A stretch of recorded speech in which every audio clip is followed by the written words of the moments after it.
เมื่อใจฉันยังแข็งเกินไปให้ความรักมาละลายลงเมื่อคำพูดเคยทำให้เจ็บขอพระองค์ทรงเปลี่ยนฉันใหม่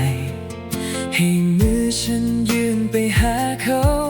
แม้ในวันที่ไม่เข้าใจให้ดวงตาฉันมองด้วยเมตตาอย่างที่พระองค์มองฉัน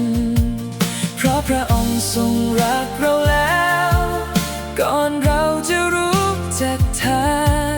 เมื่อพระองค์ทรงยอมทุกอย่าง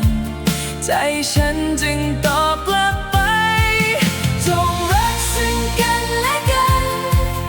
จงรักซึ่งกันและกันอย่างที่พระองค์ทรงรักเราให้ใจเราพูดเรื่องเดียวกันจงรักซึ่งกันและกันจงรักซึ่งกันและกันเมื่อเรายื่นมือให้กันโลกจะเห็นความจริงนั้น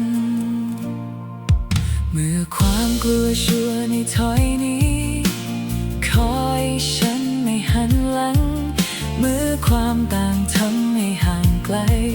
ขอให้เราไม่ปิดกั้นกันให้โต๊ะเดิมกลายเป็นที่พักให้บ้านเราเป็นที่เย็นใจให้คนที่ถูกลืมได้เข้ามาแล้วพบว่ามีที่ยืนเพราะพระองค์ทรงรักเราแล้วก่อนเราจะรู้จักทางเมื่อพระองค์ทรงยอมทุกอย่างใจฉันจึง